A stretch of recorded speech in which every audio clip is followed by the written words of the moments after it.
Good afternoon, everybody. I'm delighted to be here with you this afternoon. I am only one speaker away between you and cocktails. So, as Fritz said, I come from the luxury retail industry. Most of my background has been in marketing designer handbags and fashion apparel. I joined Rosewood Hotel Group 2 years ago, and I thought I was thrilled to join an industry that was at the core creating experiences, because the luxury industry has been through a crisis of identity. We say that we no longer really sell products, that we sell experiences, and what better place to be than to be in the hospitality industry, where this is what we do all day long. But when I joined 2 years ago, I discovered that the marketing model that we use in the hospitality industry is fundamentally different. We in the hospitality industry are intent on creating demand. We create awareness, we drive promotional campaigns, email marketing, digital marketing.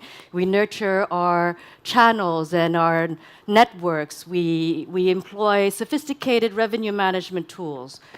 All that to drive loyalty through points and reward systems. The luxury players, on the other hand, have a completely different perspective on this. What they do is that they create desire. And they set about to create desire day in and day out and sustain that desire and stay relevant throughout the years. So how many hospitality brands do you know that have 140 or 160 years, such as Louis Vuitton or Hermès, that have been able to sustain and create desirable products that have waiting lists? Maya Angelou, an American author and poet, famously said, "People will forget what you said, people will forget what you did, but people will never forget how you made them feel." And that's what luxury goods do best.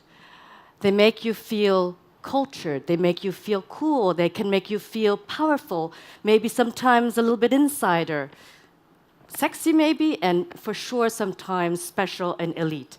And how do they do that? When was the last time, for instance, you bought a designer handbag and you felt, I got something that no one else got. It was sold out, and it was the most coveted bag. Or maybe in this audience, perhaps, how did you feel when you bought your first investment watch? When maybe you might have saved for months to buy that watch. We spoke about Steve Jobs recently. So Steve Jobs was obsessed with how the customer felt, and he was obsessed with the time it took to open that Apple box when you brought it home. So it had to be just enough time so that the anticipation and the excitement of opening that box made you feel special about getting that Apple product, but not too long so that you wouldn't feel frustrated about the experience. Steve Jobs understood how to make you feel to desire his product. So how do luxury goods do this? They think about three things in a very different way. They think about spaces as places to entertain and to inspire. They think about experiences as opportunities to tell stories that are immersive and that bring you into the brand. And they think about staying relevant by being part of the conversation, by being part of the culture, and building their communities around that. So let's take a look at space as entertainment. Who here has heard of the store named Colette in Paris? Good. So Colette was the must-visit store in Paris for 20 years. Every tourist, even locals, went to see Colette. It was a pilgrimage site for the fashion crowd. It was the store that Karl Lagerfeld said, "It's the only store I ever visit because it's a place where I can find things that I can't find anywhere else."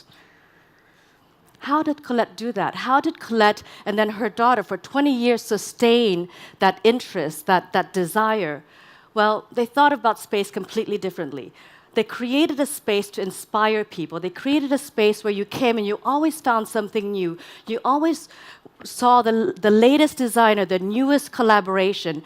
She hosted dinners, she hosted concerts, she hosted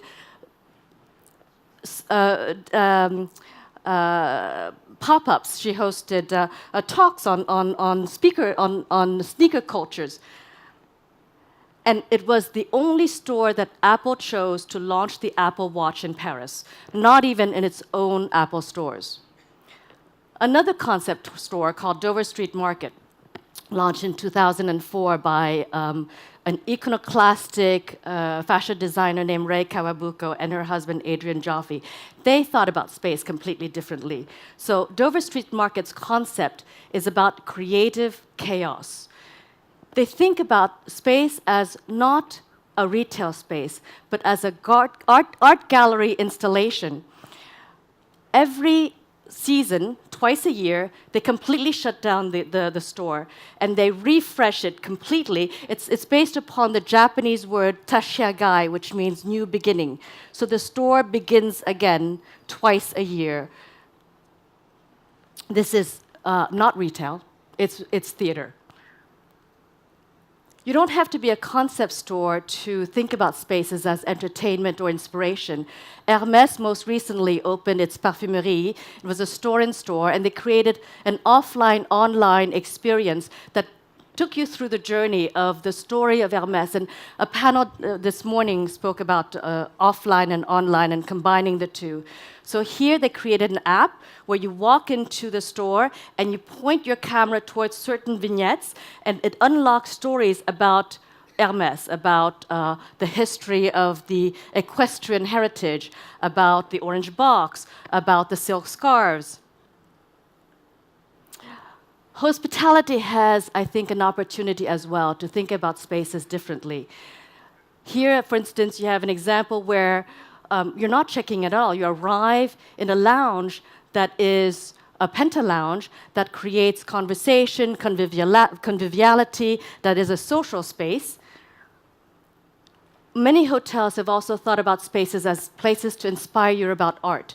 Here's an example of Rosewood, Beijing, where we had an art curator select certain pieces of art from Beijing-based artists and punctuated our public spaces and our rooms so that you understood the art scene and the local culture within Beijing. And here's an example where at Rosewood, London, they took a parking lot, essentially the courtyard where you park the cars, and created an experience on Sundays with a marketplace.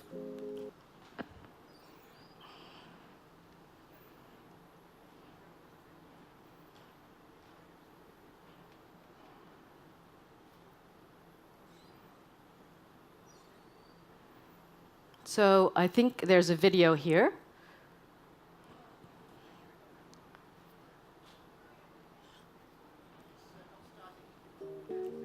Sorry?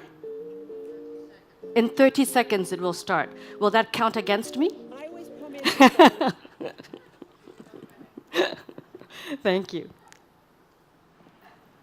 I don't want to be faced with the I have 4 minutes left.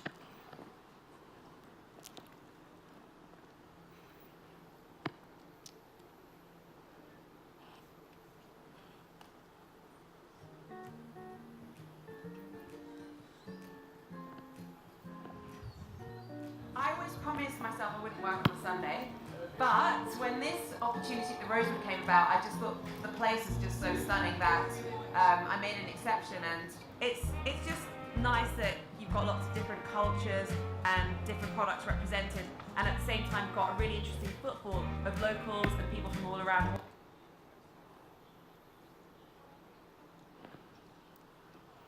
It worked yesterday. Let me continue. So once you've gotten them into your space, how do you keep them engaged? And this is, I think, where luxury brands do their best job, is about storytelling. They immerse you in their world. One of the best brands that does this is Chanel. Chanel has an extraordinarily rich story, starting with Coco Chanel, the founder. And what do? They create exhibits around the world. This one, most recently, was an exhibit called Mademoiselle Privée. So it started in London, it went to Seoul, it was recently in Hong Kong. You download an app and you get your ticket through that app, and already you feel very special because you feel like you've been invited. you get there and you actually feel like there's a long line, so there's that feeling of anticipation, and you enter the world of Chanel. So all of these totems, as they call it, one is the camellia, the other one are the pearls, another one is the black and white, another one is the Chanel number 5, immerse you in the story of Chanel. Another brand that does this extraordinarily well, of course, is Lvmh. About 4 years ago, Lvmh started what they called les journées particulières, the special days. And what does that do? It's a long weekend in Paris where they open up their ateliers and their workshops to the public. So you get tickets, you stand in line, the tickets are sold out immediately, and what do you get to do? You get to enter the workshops of Christian Dior. You get to go and see the ateliers of Louis Vuitton, where Louis Vuitton originally made those trunks. You see the crafts making the trunks. You see the sewers making the dresses. And it immerses you in the stories of the brands and brings you into their world.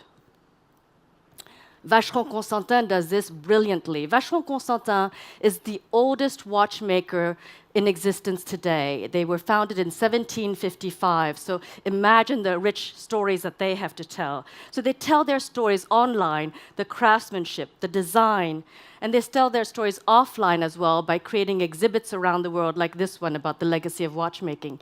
They created recently the watch with the most complications. So it was called Reference 26057. Not a great name, I admit, but 260 because they celebrated their 260th anniversary and they had 57 complications. So how do you tell those stories without telling them in an immersive way, both offline and online?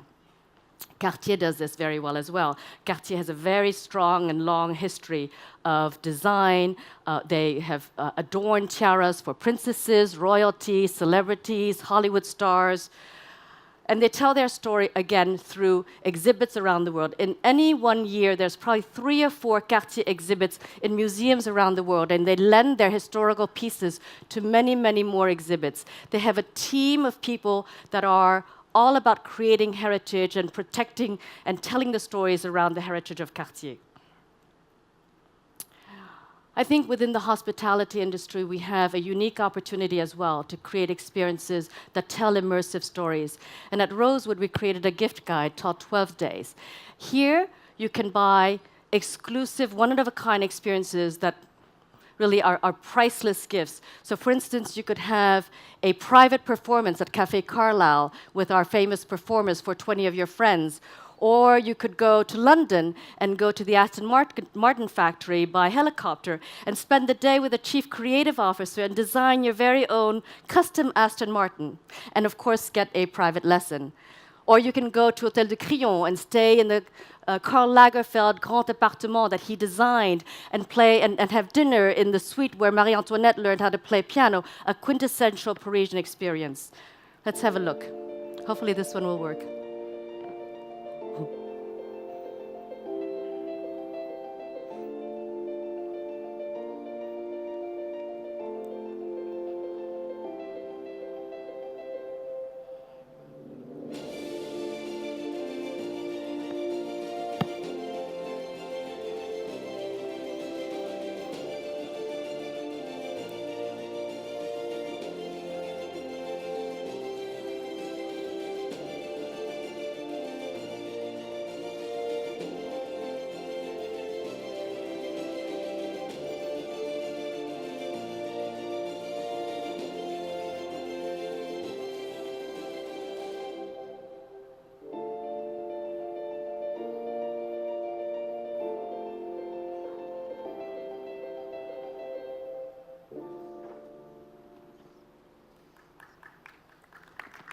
Thank you. So once you've brought them in, once you've engaged them and created a deeper relationship, how do you stay relevant? Here's where luxury brands do a terrific job. In 2001, a young American designer named Marc Jacobs revolutionized a very staid luggage maker named Louis Vuitton. Louis Vuitton was a dusty, undesired brand at that time, until he came along. And when he came along, he did something at that time that was revolutionary in the luxury world. He created artist collaborations. He took the iconic monogram canvas, the sacrosanct monogram canvas, and had artists reimagine that canvas. So one of the first collaborations was with Stephen Sprouse, an artist that actually painted graffiti on the monogram, and that was the graffiti collection. It was an instant hit and sold out immediately. Here are examples of two of the most popular ones, Yayoi Kusama and Takashi Murakami. These were items that were sold out with long waiting lists, and now you can only find them at auction at Christie's and Sotheby's. But artist collaborations are now common. What makes them exciting is the unconventional and the unexpected nature of them. So when we renovated the Hôtel de Crillon, there were over 500 artists and artisans that renovated that historic landmark in the heart of Paris. But one artist was an unusual choice. His name was Charles-Éric Donatien. Who was he? A plumassier, a feather master. He creates feather creations for fashion designers. And what he did for us was he reimagined the space, a common space. It was a hairdresser's salon. And what he did was he took feathers, peacock feathers, and recreated part of the ceiling with peacock feathers and gold leaf. So it was the unusual aspect of that artistic collaboration that made it relevant today. This is a close-up of his work. It isn't only through artist collaborations and staying in tune with contemporary art that makes you stay relevant. What luxury brands do as well is that they understand the trends of today, the cultural trends, in this case, the need for meaning and for purpose, as mentioned by Fritz this morning, for social causes and for empowerment of the underprivileged. And here, Kering, which is a group that owns Gucci, Yves Saint Laurent, Bottega Veneta, created a platform called Chime for Change. So just have a look. Our name is Chime for Change.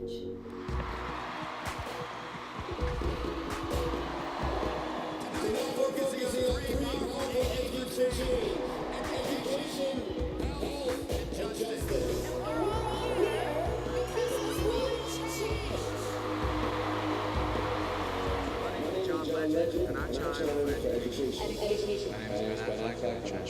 My name is Karen, and I chime for justice. I'm Gwyneth Paltrow, and I chime for my daughter. I chime for Malala. I chime for my mother. My name is Julia Roberts, and I chime for everyone. Let's listen very closely to the voices that have never been heard before. Together, we chime for change.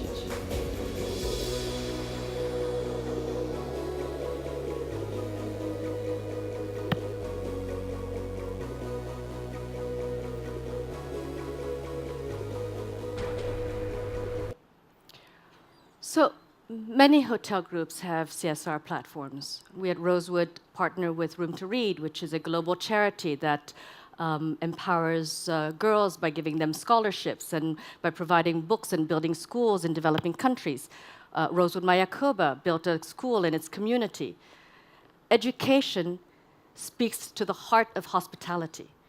Because when a hotel comes into a community, and nowadays mostly far-flung communities, we bring opportunities for jobs, and most often than not, we bring opportunities also for the children of the staff to be educated. And more broadly, travel is all about education. It's about opening our minds and our hearts to new cultures and new people. So we in the travel industry have a unique opportunity to make an impact upon people's lives. So beyond creating desire, I think brands, and especially luxury brands, and us in the hospitality industry, have an opportunity to create meaning and purpose and impact people's lives. So in summary, I hope that through some of the examples I've shown you today, it's not enough to create demand. You have to create desire. You have to think about spaces in a different way. Create spaces that entertain and inspire and make people want to come and create destinations like Colette. You have to use experiences to tell immersive stories, to bring them into your brand, to tell stories about the history, the destination, the heritage, and so create a deeper relationship, just like Cartier. And then you also have to be staying relevant by being part of the conversation on the culture. like Louis Vuitton. And finally, you have to give meaning and purpose, just like caring, by building community. Thank you. Thank you, Thuy. That was fascinating, and I think so important for us in the hotel business, because we are at once a retail business, a real estate business, excuse me, and also a business that has such operating momentum that to step back every once in a while and remember that it really is about the experiences, the sense of community that people have is what draws people back and ultimately makes that real estate more profitable, creates more opportunities for the many people working in our hotels.